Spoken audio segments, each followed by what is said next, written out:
If you're an early 2000s kid like me, you'd also have been lucky enough to grow up when The Amazing World of Gumball, Regular Show, Adventure Time, and Steven Universe were all airing around the same time. These cartoons are iconic and their influence continues to endure in many online spaces, but the only one that I've actually watched all the way through is Adventure Time.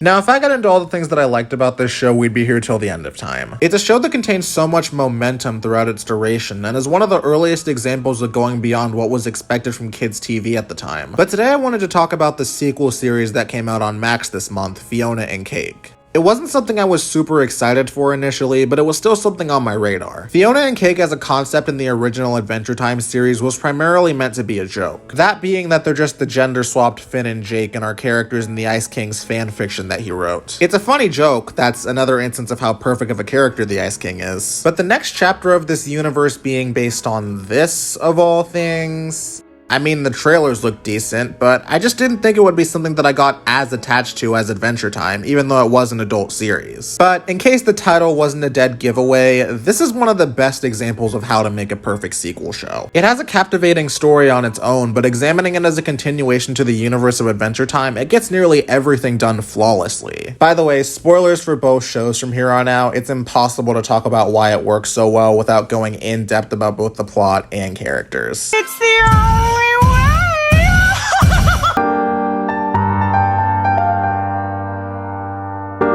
One of the things that's always stood out to me about Adventure Time is how its central theme about emotional maturity represented by Finn translated into an experience that allowed the show to grow up with its audience. As it progresses, it becomes darker tonally and tackles a lot of introspective topics that diverge from the central theme. Oftentimes, TV shows that last as long as this one will more or less remain the same, with each new set of kids enjoying a specific formula for setup, tone, and characters for the show's duration. I'm not saying that's an inherently bad thing, but as an adult, I find myself getting a lot more out of the back end of this series than the beginning. Still good, obviously, just not nearly as much to chew on. This is a show that recognizes what the audience wants, and that carries over to Fionna and Cake. The pilot episode defamiliarizes the often colorful and lighthearted atmosphere we expect to come out of this franchise. We get that in the first 5 minutes or so, but then it's revealed to be a dream and that Fionna is currently living out a pretty monotonous day-to-day life and just wishing she could go on an adventure. It contrasts with what we'd initially expect to come out of a world that's been shown to have so many supernatural elements. Now we're just in a semi-desolate city. I have a little bit more to say about this aspect of the show later, but I wanted to also dedicate some time to discussing the comedy. Because as I said, Adventure Time is a funny as hell show. She's 13 years old now. Oh, dang it! Well, I'm out of here. Goodbye, everyone.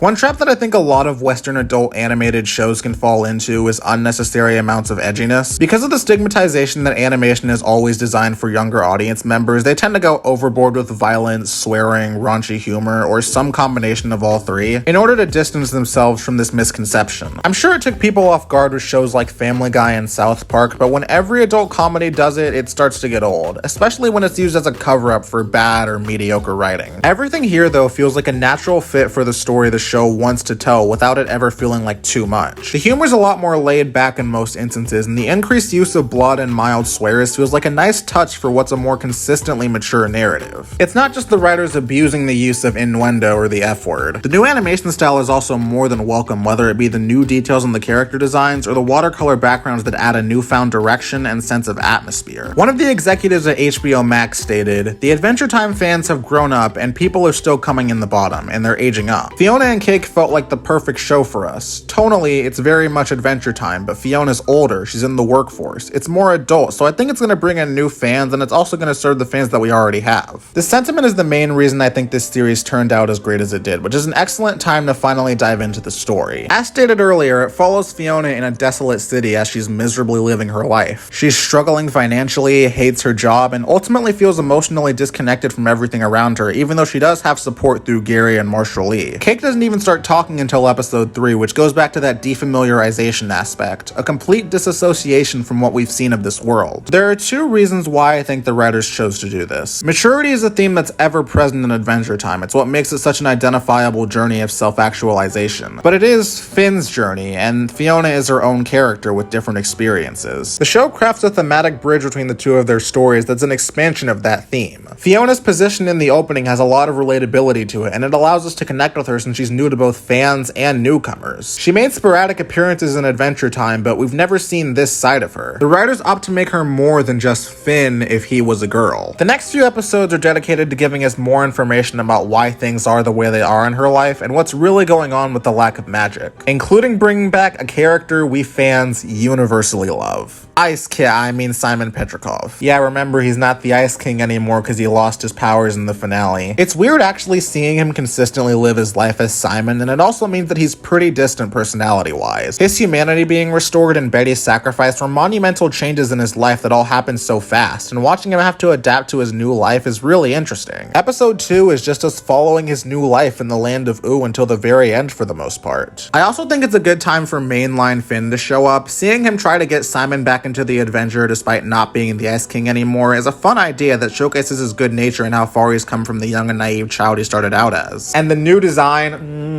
chef's kiss. The show does a very good job at organically using fan service, from its inclusion of old characters to references and parallels of iconic events that occurred. Most of them I don't want to give away. It's really worth figuring them out through the dialogue, visuals, and character interactions. It has a lot of reverence for the original series without using it as a crux, something that, let's be realistic, is kind of becoming the norm for the nostalgic spin-offs and reboots. Eventually, through a ritual he does after he returns home, Simon accidentally opens a portal that summons Fionna and Cake to the land of Ooo. Well, initially it's just Cake, where she finally starts talking and meets this squirrel played by Mr. Snake, and then Fionna follows her before both of them are transported to the time room, aka the center of the multiverse. She's ecstatic to learn about all her cool powers, but Fionna isn't having it and wants answers. I'm aware that this being a story about alternate universes might make people who aren't familiar with Adventure Time be hesitant to seek it out, but do keep in mind that the show played with the idea long before it got popularized in mainstream media. Once Fionna, Cake, and Simon are all in one space, we're reintroduced to Prismo. He explains to Fionna that his dimensions stem from people's desires for what they wish to be real, a unique and creative idea for how spawning of different universes works here. But Fionna and Cake's dimension was created against the rules in the Ice King's head, and with the loss of his powers came the loss of the magic and what both they and their world were supposed to be. This development is what drives both the external and internal conflict for the remainder of the show. Now Simon needs to travel across the multiverse to find a crown that will give him his ice powers back, thus bringing back the magic in the world he subconsciously created. And they have to do it while being hunted down by Scarab, one of the auditors of the time room, who discovers that Fionna and Cake are rogue creations and wants to completely erase them from existence. Those are the stakes that we're dealing with. Before I continue, I want to go on the record that Ice King / Simon is without a doubt the most tragic and well-written character in the Adventure Time universe. You'd think the root of his suffering being destroyed would finally be enough for him to find some semblance of peace, gradually losing his sanity as the result of the crown's powers. But even though it resulted in him being free to live his own life, it ended up costing him the person he wanted to share it with the most. A lot of time has passed since Come Along With Me, and while he and Marceline still care about each other, it's implied that she's doing her own thing with PB, and Simon doesn't want to burden her anymore with his problems. This is a semi-parallel to Fiona's current situation, which makes sense since her universe is literally inside his mind. They're both struggling to find purpose in their lives. They're both having identity crises, even though the context behind their stories are opposites. Fionna has no sense of direction because she doesn't have full knowledge of who she's supposed to be, and the series gradually allows her to rediscover that identity. A great internal struggle for this new character, but what about the one that we're already familiar with? We find out that Simon is still trying to bring Betty back, which is how he unexpectedly opened the portal that brought the other two main characters here. The show realistically portrays his grief and depression that came as a result of both this loss and the loss of his powers. It's a very novel idea to dive deeper into the implications of what should be a happy ending for his character. He made a sacrifice to take on the crown's powers as a way of protecting Marceline, and because his time as the Ice King has dominated most of his life and the pain it inadvertently caused the people around him, it still was who he was for a long time, and he's struggling to carve an identity for himself outside of that. So when he decides that the best way to save Fiona's universe is by turning back into the Ice King, it carries a much deeper meaning. It's clear he wants to help them get back home, but is there a part of him that wants to return to his alter ego persona for his own self-interest, to fill the void that's been growing inside him for all this time?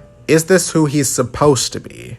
That's what we discover throughout this journey across the multiverse, and almost all of it comes in the form of in-universe interactions. The main three all have fantastic chemistry with each other, and while it's cool to see different versions of classic characters, it's the way that Fionna, Cake, and Simon all discover things about themselves and each other that's the core of this show's brilliance. Like in episode 7, we're shown a vampire apocalypse and what would have happened if Marceline had never been taken in by Simon. And it makes him even more appreciative of everything he did to keep her safe, while also being overcome with guilt at the way things ultimately ended up in their timeline. It's also interesting to see Fionna learn more about him through the stories he tells about how he fell in love with Betty. And realizing the contrast of the Simon she knows and what she sees as the Ice King makes her wonder if reverting back to that life is even worth it. Because she sees that he does have purpose and value as just Simon, even though he's unable to see it. She's able to get her hands on one of the crowns in the other dimension, but she hides it because she doesn't want to curse Simon again. This intersects with Cake not wanting to go back to being a simple house cat, which drives a rift between the two of them. This is expertly written drama for the story because it allows fans of the show to recontextualize elements with the character we're already familiar with that's also able to operate independently. And it gives people who are new to this world something to get out of this experience. Fiona's story, Cake's story, the side romance with Gary and Marshall. Yes, the show has some explicitly gay representation present with the two of them. It's nice to be able to have that without the backlash that almost always comes when it tries to be done in animated media, since it's a show for adults. Finally,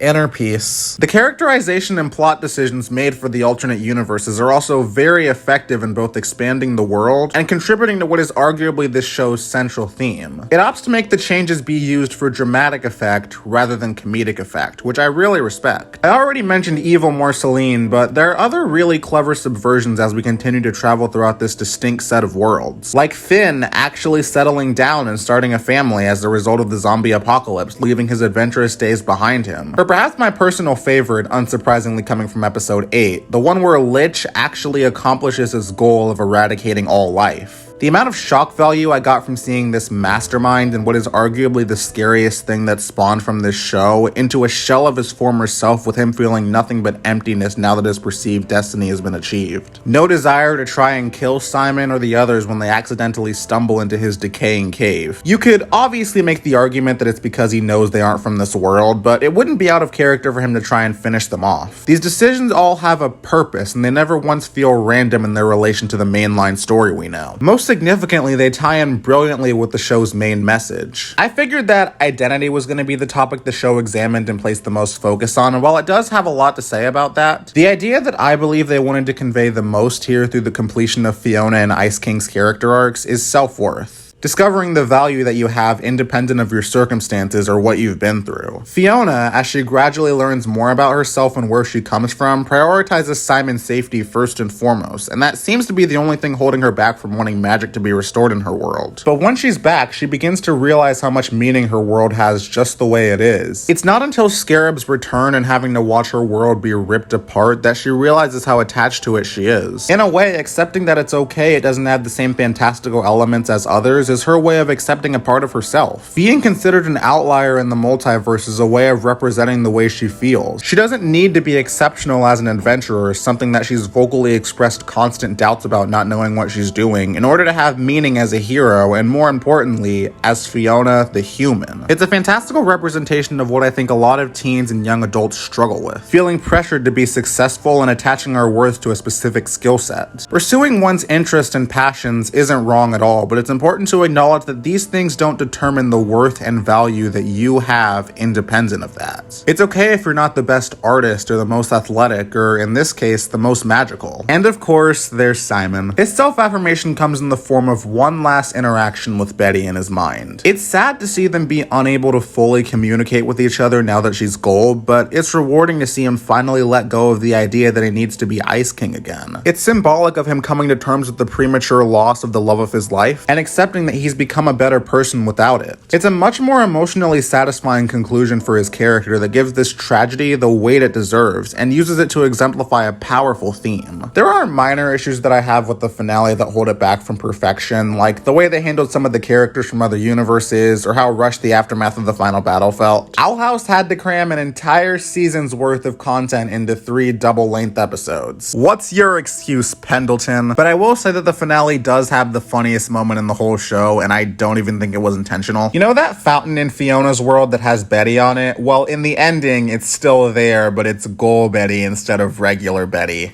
I love that she's still living in his head rent-free. As a series, there's definitely problems to be found, but as a spin-off to one of the most popular and acclaimed children's shows of all time, I can't really think of anything that it does wrong. The expanding of the world, the mature themes, the way it handles old characters, and getting to go on a journey with entertaining new ones. In an era that feels more dominant by nostalgia-driven content than ever, it's nice to see an actual good example of that setup that gives us a worthwhile continuation of this franchise, which I definitely plan on talking about more in some form along the line. And please feel free to point out any hidden details or subtext I might have missed, or your theories about the post-credit scene, or just share your thoughts as a fan or newcomer. I'd love to hear them. Thanks for watching, Minnows, and I'll see you again at the edge of the water.